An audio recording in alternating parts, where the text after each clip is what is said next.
पुरी तालबणी पड़ियाठारे अनुष्ठित होईछि जातीय पंचायत राज दिवस। मुख्यमंत्री मोहन चरण माझी एही कार्यक्रम रे मुख्य अतिथि भावे जोग दैथिले। तेबे पहलगाम रे आतंकवादी आक्रमण निहितଙ୍କ प्रति श्रद्धांजलि जणाई नीरव प्रार्थनारू आरंभ होइथिला एही कार्यक्रम।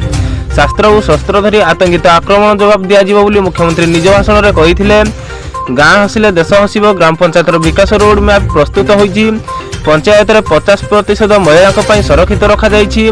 बलराम दासक लक्ष्मी पुराण महिला अधिकार प्राधान्य दिया जाइछि।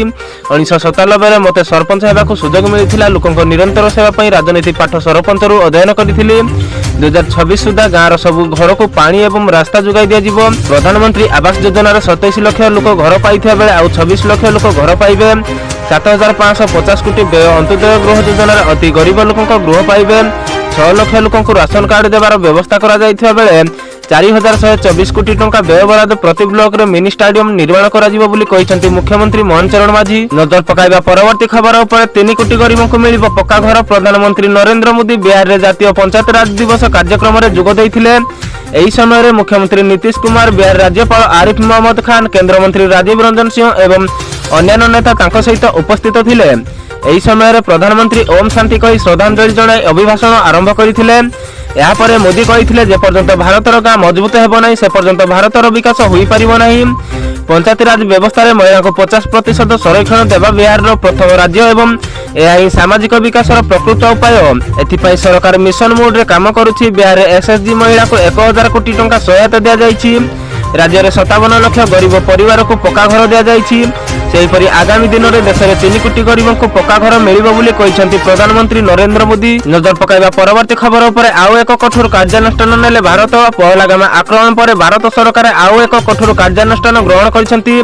एबे पाकिस्तान सरकारଙ୍କର social media platform X handle Bharat रे देखा जिवो नाही, कारण एही सरकारी अकाउंट को बैन करा जाइछि।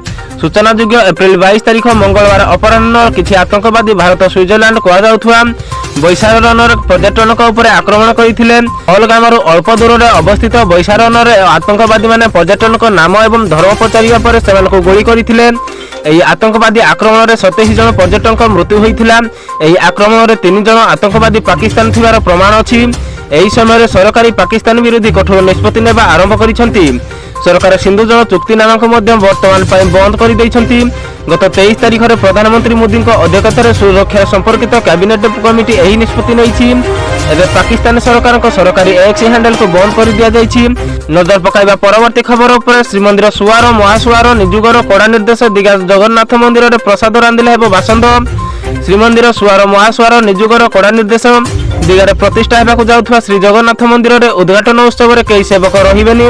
श्रीमंदिर चारिद्वार समेत श्रीमंदिर परिसर रे थिबा रुषघर सम्मुख रे सुआर महासुआर निजुग पक्षरु लगा जाइछि निर्देशनामा। सुआर महासुआर निजुगर सभ्य और रुष संपृक्त कर्मचारी को पई एही निर्देशनामा लगा जाइछि। आसंता 30 तारिख अक्षय तृतीया दिन पश्चिम बंग दिगारे निर्माण होइतिबा श्री जगन्नाथ मंदिर प्रतिष्ठा उत्सव अनुष्ठित हेबो। सेही दिन सेठारे रुष कार्य रे सुआर महासुआर निजुगर कोनोसी सदस्यଙ୍କ सह जुगियाणी तुणियाणी और पानिया जुग देले निजुगर पक्षरु दृढ़ कार्यानुष्ठान ग्रहण करा जिवो। एही भली चरम बाणी सुनाइछंती सुआर महासुआर निजुग संपादक नारायण महासुआर। रुष कार्य रे रंधन किमा साहाय्य कले संपृक्त सुप्रकार सभ्यଙ୍କୁ बासंद करा जिवो। कर्मचारी मानक रुष कार्य सबुदिन पाई निलंबित करा जिवो। एही भली सेमानक पाई प्राप्य बंद करा जिबा सह रुष घर को संपूर्ण बारण करा जिवो बोली कहिसंती निजुगर संपादक। निर्देशनामा उल्लंघन हेले कार्यानुष्ठान पर श्रीमंदिर प्रशासन और राज्य सरकार सहयोग नियाजिवो। नजर पकाइबा परवर्ती खबर उपर शिमिलीपाल को मिलला जातीय उद्यान मान्यता। अपेक्षार अंत घटिला। गतकाली शेष में शिमिलीपाल को जातीय उद्यान मान्यता मिली। एने जंगल परिवेश और जलवायु परिवर्तन विभाग पक्षर विज्ञप्ति प्रकाश पाई। शिमिलीपाल बाघ अभयारण्य सबुठारु अधिक बाघ रही। शिमिलीपाल रे 2306 वर्ग किलोमीटर अंचल भितर दक्षिण डिविजन 845 वर्ग किलोमीटर विशिष्ट अंचल को जातीय उद्यान मान्यता मिलवा नहीं चर्चा होता, किंतु एने कौन सूचना हस्तगत होना। पूर्व राज्य सरकार 2007 मसीह यह अभयारण्य को 1994 वर्ग किलोमीटर अंचल को बाघ हरिण कोर क्रिटिकल एरिया भाव घोषणा करते। 2023 मसीह राष्ट्रपति द्रौपदी मुर्मू शिमिलीपाल परिदर्शन आसी